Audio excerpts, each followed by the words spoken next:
बोलिए प्रेम से श्री सद्गुरु महाराज की जय।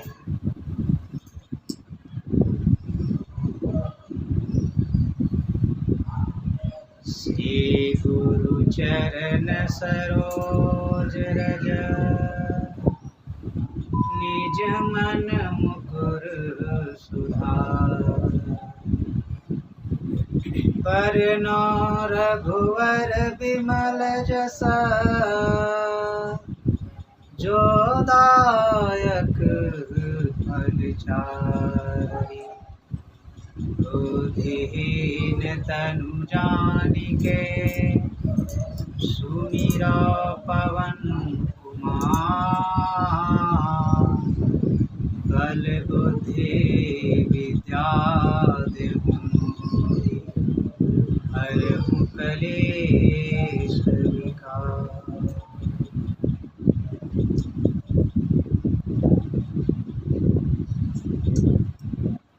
प्रातः स्मरणीय अनंत श्री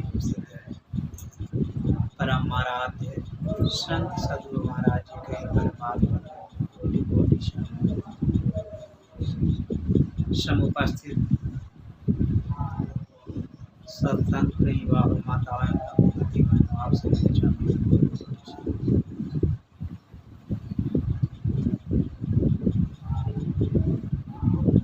आगे हम लोग पूर्व के वक्ता लोग से सुन रहे थे।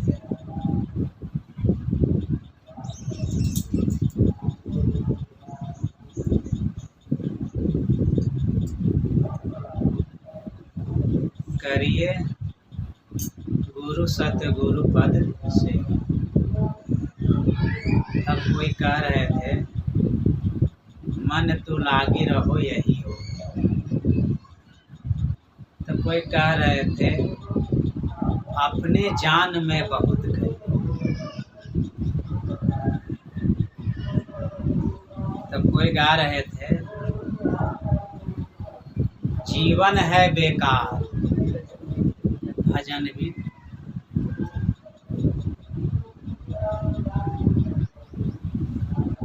और अभी हम लोग रामचरितमानस से पाठ में भी सुने हैं कि भगवान श्री राम जटायु जी महाराज जो गिद्ध शरीर में थे, वह गिद्ध शरीर में रहने वाले प्राणी जिसका भोजन सड़ा गला चीज होता है, ऐसे प्राणी को भी सारूप भक्ति की प्राप्ति हुई, भगवान के लोक की प्राप्ति हुई, भगवान के रूप की प्राप्ति हुई। पर जानते हैं कि भगवान के समय जितने पक्षी थे, जितने बानर थे, वो कोई साधारण नहीं थे। जब परमात्मा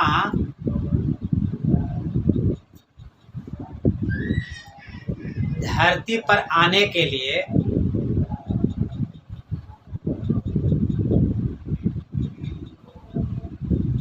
उनके मुख से जो वाणी उद्धृत हुई, तब ब्रह्मा जी ने सबसे कहा था कि आप लोग पंछी बन के, बानर बन के, देवलोक से जितने हैं देवता लोग सब जाइए।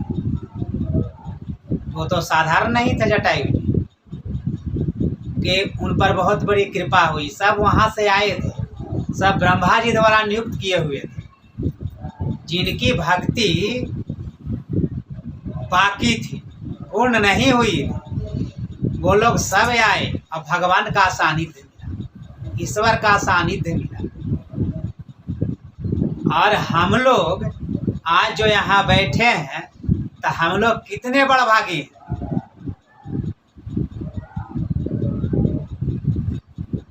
हम लोग इतने बड़भागी हैं कि जो ईश्वर के रूप में निरंतर कोई अंतर नहीं है, उनका सानिध्य हम लोग को मिला है।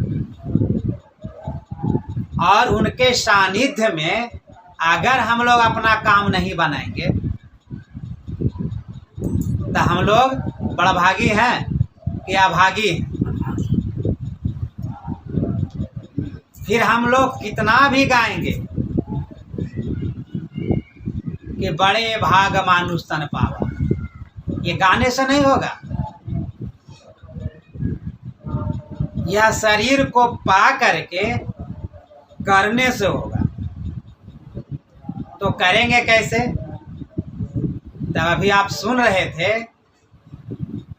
कि गुरु महाराज जी का वाणी है कि सब प्यारा परिवार अरु संपत्ति नहीं भावे। और यह भी सुन रहे थे कि वहाँ पर था पुत्र नहीं भावे।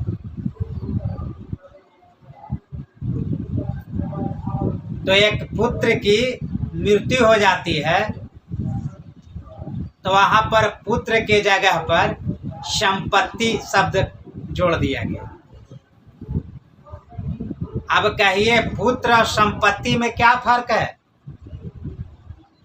धन दौलत संपत्ति है और पुत्र क्या है? यह भी संपत्ति ही है, बस समझ का फेर है। आप जिस शब्द से संतुष्ट हो जाए वही शब्द आपको पकड़ा दिया जाएगा आपकी संतुष्टि के लिए, लेकिन है तो वही। भगवान कृष्ण गीता में कहे हैं ना, नरक में जाने के लिए 3 ही यातनाएं काफी है, वह है पुत्र, परिवार और संपत्ति। नरक में जाने के लिए, तो स्वर्ग में जाने के लिए ये तीनों को छोड़ दीजिए यातना, ये इच्छा को ही छोड़ दीजिए। तो क्या इच्छा करनी है? तभी भगवान शंकर की वाणी सुन रहे थे न, हे उमा ते नर बड़भागी विषय तजी हरि उर चित लागी। भगवान शंकर कह रहे हैं कि हे उमा, हे पार्वती, वह नर बड़भागी है। नर मतलब ऐसा मतलब है कि पुरुष को कहा गया है। इस संसार में सभी को कहा गया, स्त्री हो, पुरुष हो, बच्चे हो, सबको कहा गया है कि वह बड़भागी है। क्या? कि विषय तजी,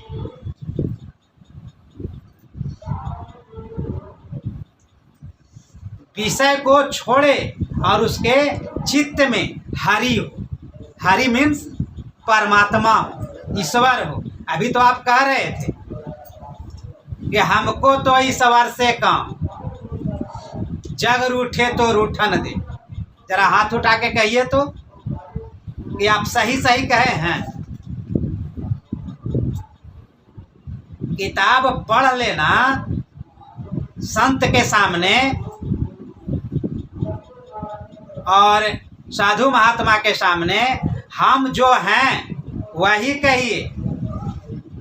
कपट रखिएगा तो भक्ति कभी नहीं बनेगी, कभी नहीं। एक जन्म की बात कौन कहे, 7 जन्म में नहीं बनेगी। आप कहिए कि आपको जो आप गए हैं कि हमको तो ईश्वर से काम, जग रूठन तो रूठन दे। तो आज से आप प्रण कर लीजिए या प्रतिज्ञा कर लीजिए कि हमको ईश्वर के सिवा कुछ नहीं चाहिए।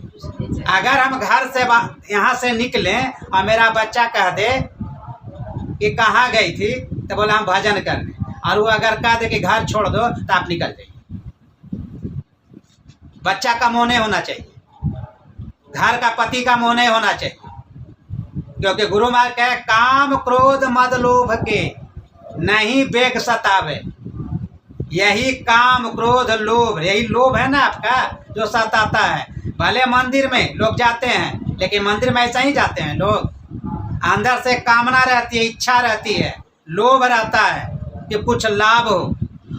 तो जिस प्रकार मंदिर में जाते हैं तो यह भी एक सत्संग मंदिर है, जो सत्संग में आते हैं सत्संग मंदिर है। यहाँ भी आपके अंदर कामना है,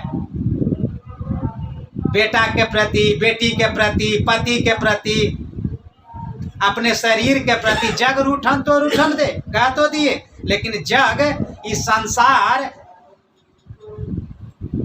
कैसे बना है? यह संसार 5 तत्व से ही बना है, क्षिति जल पावक गगन समीरा। और जिससे संसार बना है उसी से आपका शरीर बना है। एक एक तत्व खींचेगा। अब आँख से रोशनी जाने लगेगी तब आप कहिएगा ना कि नहीं ना, हमको लगता है कि हम अर्चना के घर सत्संग करने गए थे आज और उसी समय से मेरा तबीयत खराब हो गया। हम आज सत्संग में नहीं जाते ना, आज मेरा तबीयत खराब होता। तो आ गया ना। आप कहते हैं कि जग रूठन तो रूठन दे, लेकिन जब बीमारी आई तब आपका सामने प्रश्न खड़ा हो गया कि हमको गए वहाँ, अब ऐसा हुआ, हम सत्संग में नहीं जाते तो ऐसा नहीं होता। तो जग, यह जग संसार क्या है? यह जग 5 तत्व से बना है। और जो 5 तत्व से बना है तो वह 5 तत्व का विनाश होता है, वह अविनाशी नहीं है। अब आप विनाशी के लिए समेटने के लिए चले, उसको पाने के लिए चले, कभी समेट सकेंगे? जिसका मृत्यु निश्चित है, जो मरेगा है, उसको आप लाख कोशिश कर लीजिए, आप नहीं बचा सकते। जो आया है वह जाएगा। जो उगे सो अथ में, जामे सो मर जाए, जो चुने सो ढही पड़े और फूले सो कुम्हलाए। अरे जो सुबह सूर्य भगवान उगे तो डूबेंगे कि नहीं? उगे हुए रहेंगे। तो जिसकी जन्म हुई उसकी मृत्यु होगी। तो हमें चलना किधर है? तो हमें चलना उधर है जो निर्विषयी तत्व है। विषयी तत्व नहीं, निर्विषयी तत्व है। और निर्विषयी तत्व कहाँ है?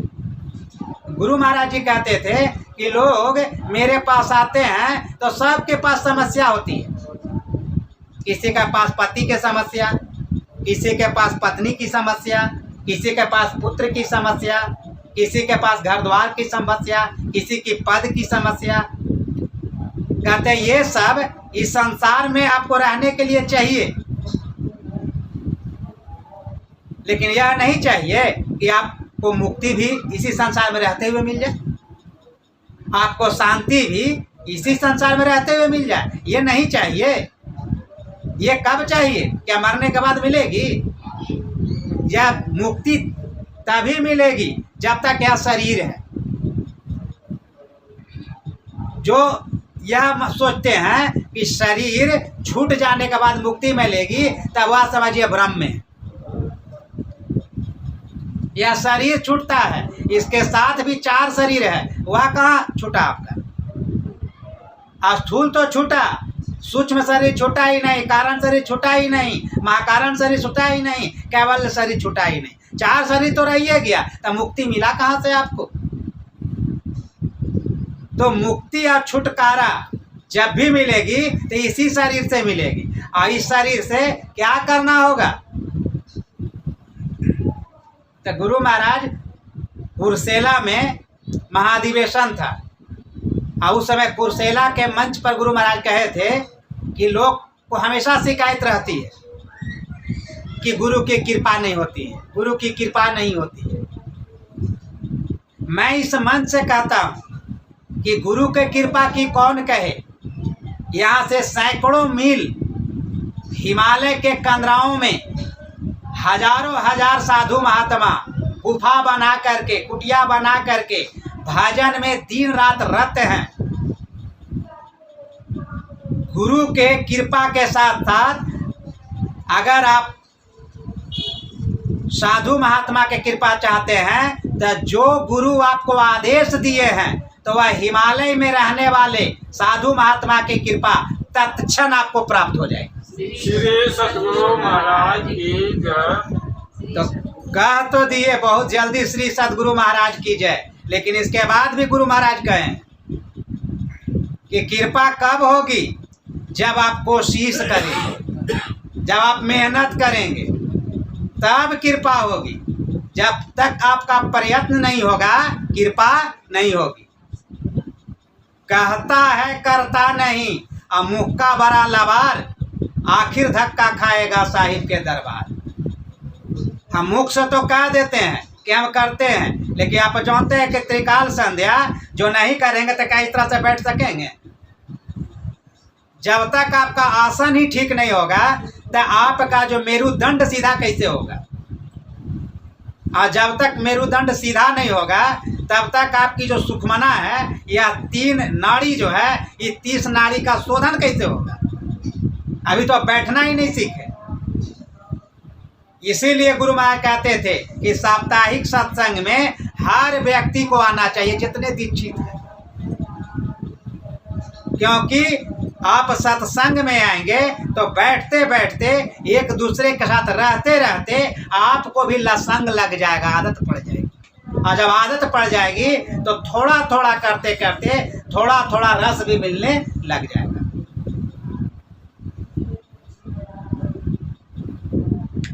भगवान श्री कृष्ण द्वापर में आए। आपको मालूम था कि भगवान श्री कृष्ण के समय एक कालिया दह था, और उस कालिया दह में कालिया नाग रहता था। और वह कालिया नाग क्यों रहता था वहां? क्योंकि वहां गिद्ध नहीं पहुंचता था। नहीं तो गिद्ध जानते हैं ना, गिद्ध का आहार क्या, सीधे सांप को उठा लेता है। लेकिन जो दह था उस दह के समीप ही जितने गिद्ध थे, चील थे, नहीं पहुंचते थे। नहीं पहुंचने का क्या कारण था? क्योंकि वहां पर शोभर ऋषि तपस्या करते थे और उनको आशीर्वाद मिला था वहां कि अगर इस दह के करीब कोई भी गिद्ध आएगा तो पानी से स्पर्श जैसे ही होगा तो वह मर जाएगा। तो वहाँ जो नाग थे उसके विष से वह विषैला हो गया था पानी। अब यह उसका जो वाष्प ऊपर उठता था ना, तो कितने पक्षी उसके वाष्प के कारण मर जाते थे।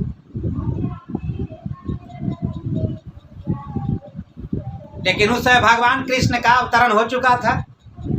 अब भगवान कृष्ण तो सब जानते थे, तो सोचे कि इधर से जो पंछी जाते हैं, इधर जो पशु जाते हैं और वहाँ के पानी पीते हैं, तो पानी पीने के बाद विषैला पानी था तो मर जाता था। और वहाँ घर बना के रखा था कालिया नाग। तो भगवान तो सबके लिए दयालु होते हैं ना, कृपालु होते हैं ना, दीन बंधु होते हैं, दुखहर्ता होते हैं। तो भगवान अपनी गोपियों के साथ बॉल खेल रहे थे और उनका बॉल कहाँ चला गया? कालिया दह में। अब सब कोई जानते थे कि वहाँ जो जाएगा वो तक खत्म हो जाएगा, मर जाएगा। तो भगवान क्या करें? भगवान बोले हम बॉल निकाल करके ले आते हैं। भगवान उस दह में कूद गए। कौन कूदेगा? आप कूदिएगा? यह शरीर दह है। इस शरीर में तो खूब डुबकी लगा रहे हैं, लेकिन जहाँ डुबकी लगाना चाहिए वहाँ तो डुबकी नहीं लगाते हैं। अभी सुन रहे थे मांग मांग में, लेकिन मांग क्या है? थिर न रहाई। यह मांग थिर है, ये नहीं है। देखत जगत चली जाए। देखते देखते पूरा जगत चला जा रहा है, सब लोग मर रहे हैं, लेकिन मांग कभी पूरा नहीं हुई है।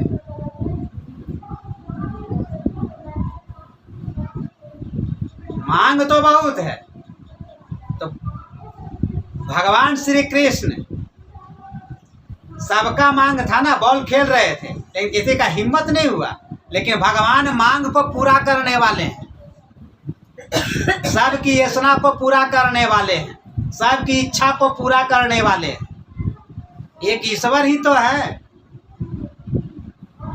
ऐसी नहीं कहा गया है। सूरदास जी कहते हैं ना, ताते सेवै जदुराई, संपत्ति विपत्ति, विपत्ति सो संपत्ति। तब पुत्र नहीं हुआ विपत्ति है? पुत्र आपको हम जय जगदीश हरे करेगा क्या?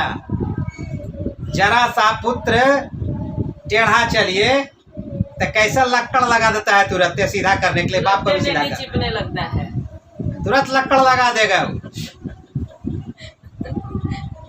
और फिर उसके मुंह में आप फंसिएगा। कोई पति के मुंह में, कोई पत्नी के मुंह में, कोई पुत्र के मुंह में, कोई पुत्री के मुंह में, कोई पोता के मुंह में, कोई नाती के मुंह में, ये फंसेगा। और जब फंसेंगे तो निकलेंगे कैसे? कौन निकालेगा? तो इसी के लिए गुरु महाराज जी कहते थे कि कोई एकांत में बैठ करके कितना ही भजन करे, कितना ही परमात्मा में ध्यान लगावे, लेकिन उसका कामना पूरी नहीं होगी। जिनकी तस्वीर लगी हुई है,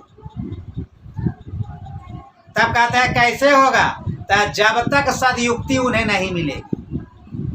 बिना सदयुक्ति के अगर वो लाख कोशिश कर ले लेकिन सफलता नहीं मिलेगी। लेकिन जब सदयुक्ति मिल जाएगी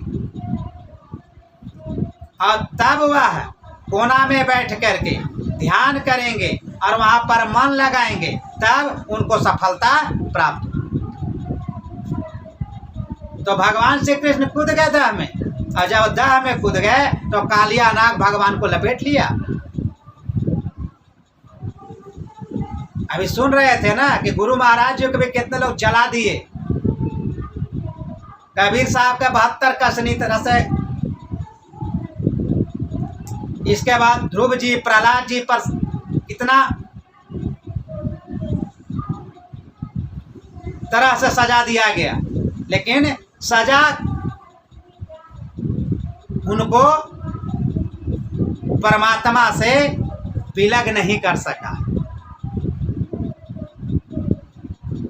क्यों? क्योंकि उनकी भक्ति दृढ़ थी, निश्चय थी। और गुरु मान नहीं कहें सर्व क्षण गुरु मन। यहाँ एक क्षण के लिए आते हैं सत्संग में तो घर में ध्यान लगा रहता है, परिवार में ध्यान लगा रहता है, नहीं लगा रहता है। और कहते हैं मुझको तो इस वर्षे का जग रूठन तो रूठन दे। हम जो कहें उस पर विचार करें पहले कि हम गाने जा रहे हैं। बाबा लोग तो छोड़ेगा नहीं, हम ही पर पड़ेगा। अब जो बोलिए हमको जो लगा हम बोले। स्पष्ट कहने का मतलब है कि हम जो बोले तो वैसा चरित्र पहले बना ले, वैसा चरित्र बना ले। चरित्र बनाइएगा ना तो गुरु महाराज का चरित्र बनाया तो चित्र देखिए कहाँ लग गया। तो आपका चरित्र बन जाएगा ना तो आपके पीछे लोग लग जाएंगे, आपके पीछे लग जाएंगे कि आप में कुछ है, कुछ मसाला है, कुछ लस्सा है, कुछ तो है। मैग्नेट है, लोहा देखते हैं, मैग्नेट चलेगा, लोहा जाए, लोहा वो खींचेगा नहीं। इतना पावर है मैग्नेट में रहता है, खींचना शुरू कर देता है। उसका हार पाने के लिए लोग ललायित रहते हैं, क्योंकि अंदर से ईश्वर रूपी मैग्नेट काम करता है। तो भगवान श्री कृष्ण चले गए, सांप पूरा बांध लिया कमर में और निकल गया, और सांप नाचने लगा भगवान को बांध के। भगवानों को देख करके सांप खुश हो गया। क्या वो नहीं जान रहा था क्या कि जिनको हम बांधे हैं अब हमारा उद्धार करेंगे। और हम सब कोई सोचते हैं कि गुरु महाराज अपना भजन भद दे करके हमको भी बांध लिए, कहीं मन में आता है? अरे तो फ्री में ज्ञान मिल गया।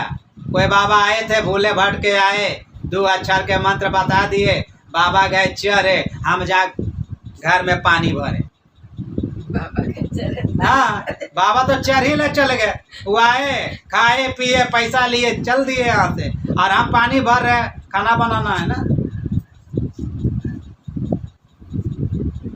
जिस समय दीक्षा लिए उसी समय समझना चाहिए कि हमको भी गुरु महाराज बांधे हैं, जिस प्रकार कालिया नाग बांधा भगवान श्री कृष्ण को। अब गोपी लोग जितना से खेल रहे थे सब डर गए। चिल्लाते चिल्लाते उनकी माता को, उनको पिताजी को बुलाए। नंद बाबा दौड़े दौड़े आ गए, मैया जसोदा आ गई।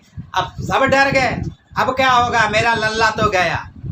लेकिन लल्ला का लल्ला है, लल्ला से तो अच्छा बल्ला भाग जाता है।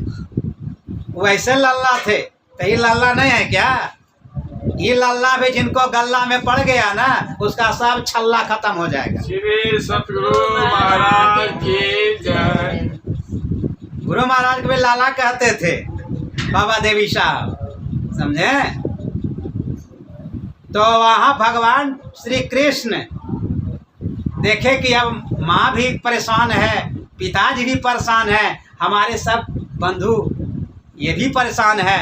तो भगवान अपने योग माया से अपने शरीर को थोड़ा फैलाए। तू क्या समझता है कि हम बच्चे हैं? अब दिखाते हैं हम कितना बड़ा बच्चा है। जैसा ही शरीर फैलाए तो शरीर हो गया चौड़ा, सांप का हो गया बंधन ढीला। आज सांप का बंधन ढीला हुआ तो भगवान पीछ से निकल गए और निकल के जंप मार के ऊपर चले गए। और सांप दूर से फुफकारने लगा, खेला करने लगा। तो भगवान भी तो खिलाड़ी, भगवान कहते हैं कि ठीक है तो खेलो। तो भगवान जंप मार के उछल करके उनके एक एक फन पर नृत्य करने लगे।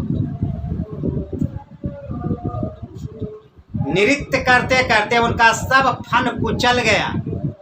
और कुचल के जब लहू लुहान हो गया, तब कालिया नाग की पत्नियां सब अंदर से प्रार्थना करती है, प्रभु हम सब का होगा, इन्हें मार दीजिएगा तब मत मारिए, हमें कोई स्थान दे दीजिए।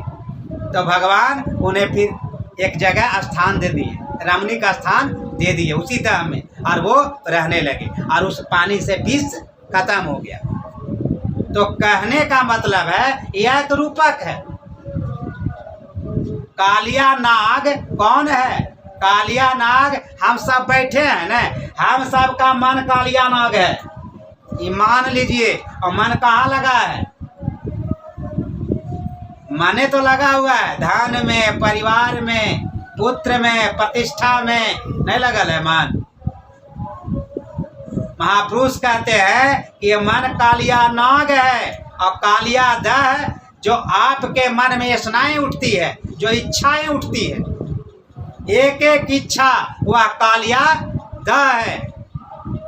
और जब आंख बंद करते हैं ना, तो यह अंधकार वही जो है ना दह का पानी है, जो आपको डुबो करके रखा है, और एक न एक उसमें आपको डुबो भी देगा। काम, क्रोध, लोभ, राग, द्वेष, ये सब आपके विकार हैं और जिसके आप शिकार हैं। मन तो इसी के सहारे तो चलता है। आपके अंदर काम पैदा करता है, आपके अंदर क्रोध पैदा करता है, आपके अंदर लोभ पैदा करता है, ईर्ष्या पैदा करता है। यह उसका हथियार है मन का। तो यह मन कैसे उधर जाएगा? और गुरु महाराज कहते हैं मन तुम बसो तीसरो नैना और तहाँ से चल दीजियो रे। मन तो बसा है परिवार में, सब प्यारा परिवार है, संपत्ति भाव है, परिवार भी भाव है, संपत्ति भी भाव है। अब गुजराती मड़वारी गावे चाहे संपत्तिवान गावे चाहे, क्या फर्क पड़ेगा गुरु महाराज जी को? गुरु महाराज जो पदावली रच दिए तो हम लोग के लिए रच दिए, ना कि अपने लिए। गुरु महाराज तो पहले सब काम कर लिए, सबरी मैया काम कर लिए, साजोबाई काम कर ली, दयाबाई काम कर ली, कबीर नानक तुलसी सब जितने संत महापुरुष थे सब काम कर लिए। हम आप नहीं किए हैं, इसलिए पदावली रच दिए गुरु महाराज कि आप सब प्यारा परिवार यारू संपत्ति भाव है, तो फिर भगवान नहीं सुहावे। भगवान कैसे सुहाएंगे आपको? क्योंकि भगवान संपत्ति में है, लेकिन संपत्ति भगवान नहीं है क्या? आप प्रतिज्ञा ही नहीं किए हैं अभी तक, अटल प्रतिज्ञा, अभी तक दृढ़ निश्चय ही नहीं बने हैं आप जानते एक टिटहरी पक्षी था, टिटहरी, उसको समुद्र उसके अंडा को लील गया। अब वो जो अंडा को नहीं देखा, टिटहरी पक्षी देखते हैं, पंख को उठा टिक टिक करते रहता है, पूंछ को उठा के, कितनी छोटी है। अपना बच्चा से कितना उसको मोह है, उसी तरह से आपको ही अपने बच्चा से मोह है। भले यहाँ बैठे हुए हैं लेकिन मोह तो है। और जिनकी सूरत चढ़ जाती है ना, उस सब व्यक्ति को समझ जाते हैं कि कह क्या रहे हैं और कर क्या रहे हैं। टिटहरी पक्षी को अंडा गया तो वह दृढ़ निश्चयी बन गए, प्रतिज्ञा कर ली कि मैं समुद्र को सुखा दूंगी। और क्या करने लगा, टिटहरी पक्षी क्या करने लगी, ऊपर के बालू के एक एक कण रेत को लेकर के और समुद्र में डालने लगी। क्या होगा, एक चोंच में कितना बालू आएगा, और कहाँ समुद्र, सारी नदियां को लील जाती है समुद्र है। सरिता जल निधि पाई, हो ही अचल जिमि हरि पद पाई। जितनी नदियां सब जाकर समुद्र में मिल जाती है, क्योंकि जल का भंडार है वह। अब वो अपनी चोंच से भर सकेगी समुद्र को, लेकिन उसी समय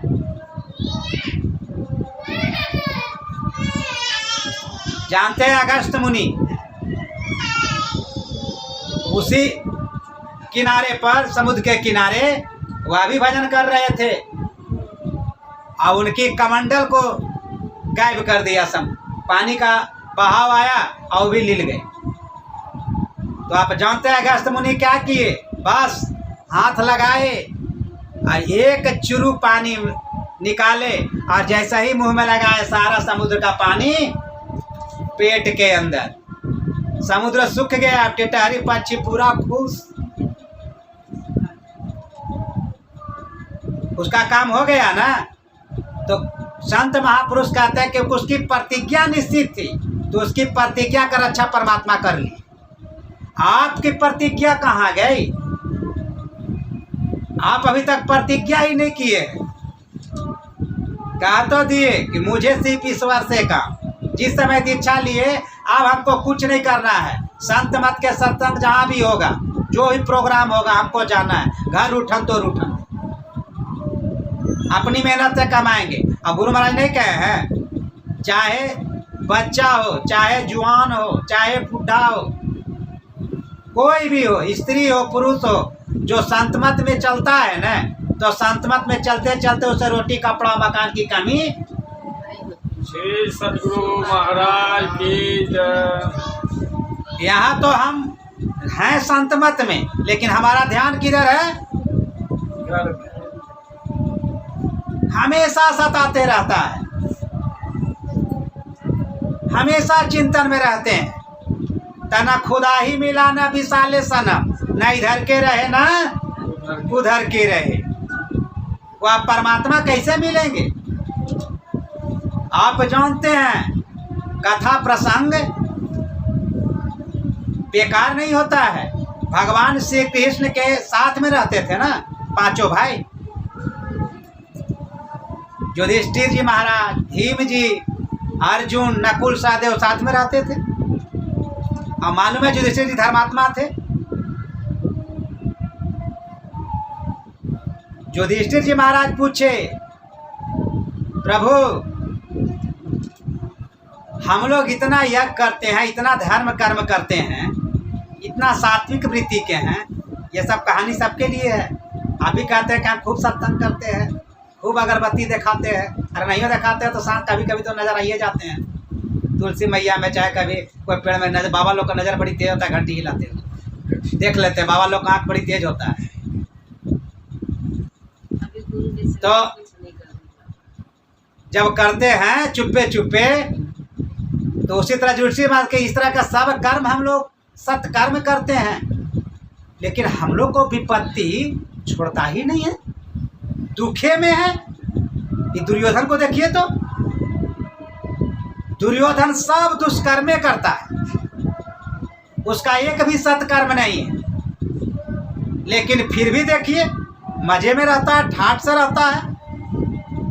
हम धर्मात्मा बन के तो हम दुखे दुख में है, परेशान है। तो भगवान क्या कहे थे? भगवान क्या कहे थे मालूम है?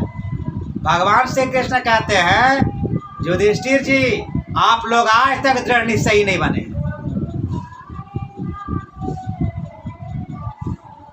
आप प्रतिज्ञा ही नहीं किए हैं। तो युधिष्ठिर जी समझ गए, क्योंकि धर्म के अवतार थे ना, वो समझ गए कि भगवान कहाँ से कह रहे हैं। तो जिनके अंदर यहाँ भी बैठे हैं ना, गुरु महाराज के प्रति जो दृढ़ निश्चयी होंगे वो समझ गए होंगे, और जो दृढ़ निश्चयी नहीं होंगे ना, उनको भी समझ में आ गया होगा कि हम कहाँ से हिलडोल है, कहाँ से लचपच है। चाहते तो हैं कि गुरु महाराज वाला मसलवा मिल जाए और खींच दें, तुरंत घिसे भाग से जल जाए। सब कोई चाहते हैं, लेकिन वो मसलवा ऐसे मिलेगा। वो मसलवा के आगे पीछे बॉडीगार्ड है गुरु महाराज जी का, बड़ा बड़ा बॉडीगार्ड है, उससे जूझना होगा। आओ वीरो मर्द बनो, अब जेल तुम्हें तजना होगा, मन निगरा के समर क्षेत्र में सन्मुख धीर डटना होगा। ऐसे मिलेगा मसाला। उस मसाला के आगे आग का दरिया है और डूब के जाना है। पानी वाला दरिया नहीं है, आग के दरिया है और उसमें डूबना है। संतमत में चले हैं और फिर भी लोग परिवार की बात करते हैं ना, तो बड़ा दुख होता है। अरे आप मोक्ष के तरफ चले हैं, मुक्ति के तरफ चले हैं, परिवार तो ऐसा ही मिल जाएगा खिलौना के तरह। एक परिवार का कितना परिवार मिल जाएगा खिलौना के तरह। एक ठो को पकड़ लीजिए ना, एक के आगे जितना जीरो लगाइएगा तो कितना बन जाएगा, और एक के पहले जीरो लगा दीजिए कितना, क्या वैल्यू होगा उसका? ना 100 बनेगा, ना 1000 बनेगा, ना लाख बनेगा। लेकिन एक के बाद लगाइए सब बन जाएगा। इधर एक का एक रहेगा, जीरो ही रहेगा, हीरो नहीं होंगे। और कहते हैं एक ईश्वर पर अटल भरोसा, अटल विश्वास। यहाँ तो टाला टूली है, कभी दुर्गा माई, कभी काली माई, कभी शक्ति माई, कभी तुलसी माई, कभी केला माई, कभी फूलगोभी माई, सब माई। कहने का मतलब है परमात्मा सब में है, ईश्वर सब में है, लेकिन ईश्वर वह नहीं है। रूप ईश्वर का है, लेकिन रूपे ईश्वर नहीं है। ईश्वर तो निर्विषयी तत्व है, जो सब में होते हुए भी सबसे न्यारा। प्रभु अकथ है अनामी, अनाम है स्वामी, वो गुण प्रकृति परे, यही ना है। वह परमात्मा कहने सुनने में नहीं आता है, देखने में नहीं आता है।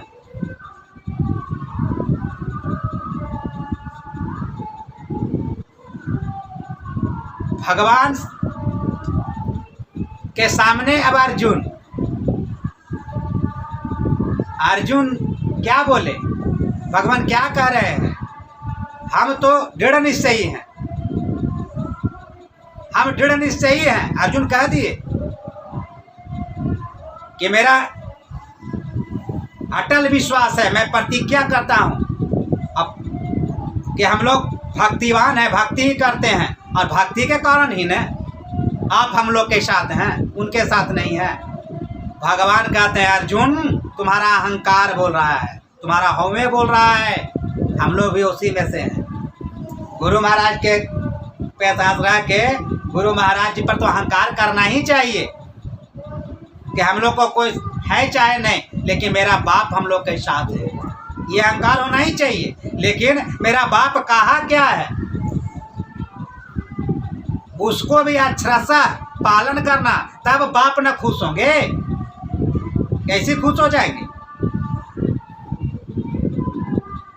पिता तभी खुश होता है जब पुत्र पिता जैसा कर्तव्य कर्म को करता है। कहना तो आसान है कि गुरु महाराज जी खूब भक्ति किए, गुरु महाराज खूब किए, खूब तपाए, लेकिन हम लोग कम से कम 10% भी तो तपाएं।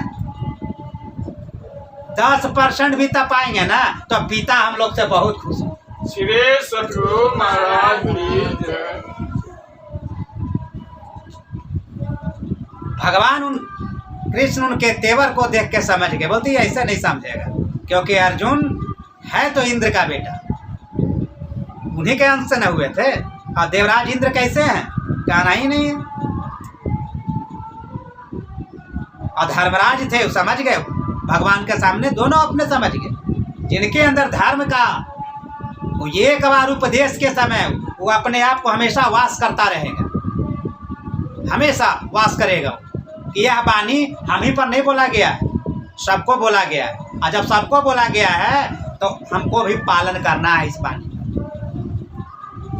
भगवान का इसको सदयुक्ति से समझाना होगा।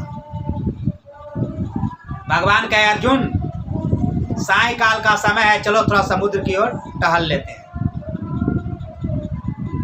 टहलने गए, टहलते टहलते भगवान की नज़र पड़ गई अर्जुन के गले पर। इनके गले पर सुन रहे हैं कि सो रहे हैं? सोइएगा नहीं, का एक सप्ताह समय है।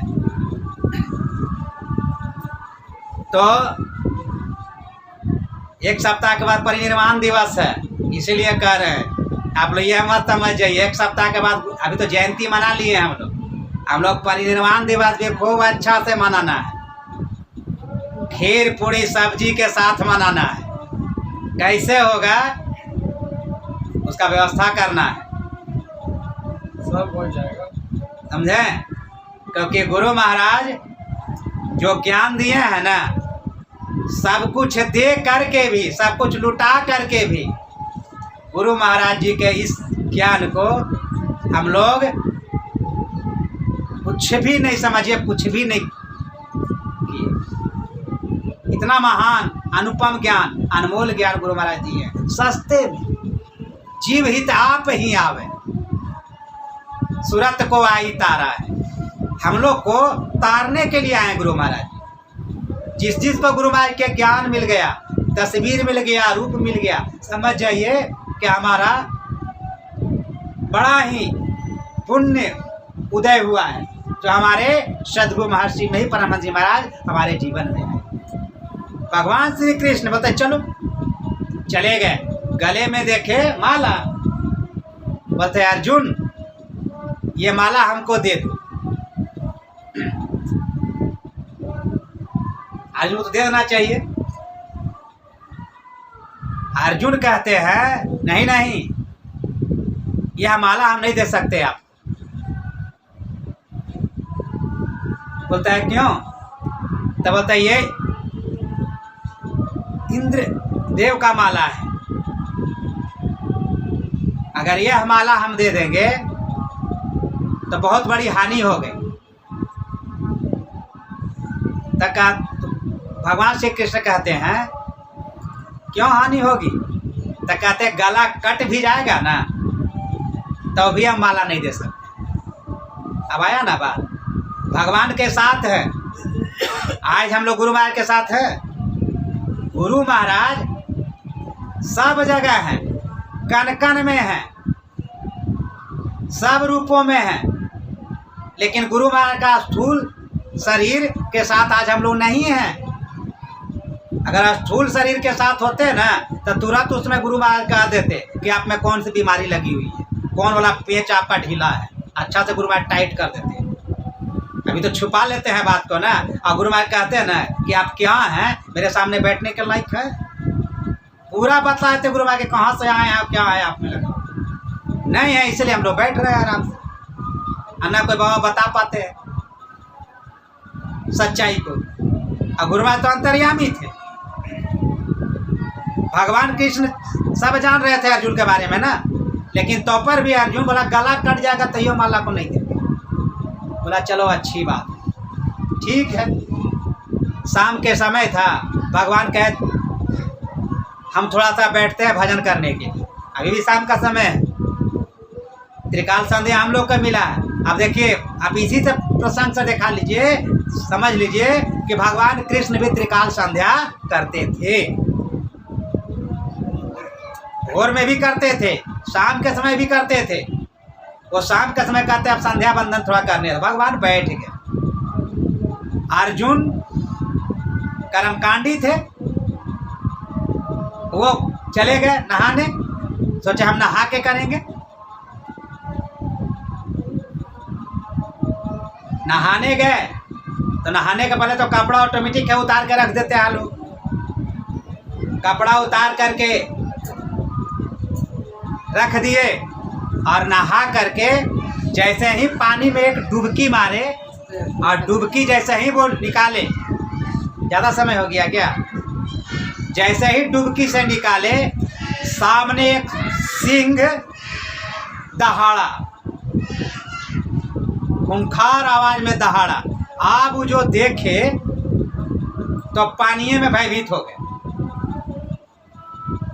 और जब भयभीत हो गए तो क्या करते हैं, अपना माला उतारे और माला उतार के मंत्र से अभिमंत्रित किए और मंत्र से मार फेंके। क्या फेंके, माला को फेंक दिए उठा करके। अब जो माला फेंके तो बाघ जो सिंह था वह भाग गया। अब वो नहा करके बाहर निकलते हैं और कपड़ा के समीप पहुंचे कि कपड़ा पहनेंगे। तब तक भगवान श्री कृष्ण भी ध्यान से, अभी 2 से 3 ध्यान हुआ था ना, हम लोग भी ध्यान करते हैं लेकिन दही चूड़ा का ध्यान करते हैं, असली ध्यान थोड़ी होता है। असली ध्यान तो होगा तो अंदर में ध्यान लग जाएगा और ध्यान लगेगा उस समय जो देखिएगा तो उसका आनंद देखिएगा।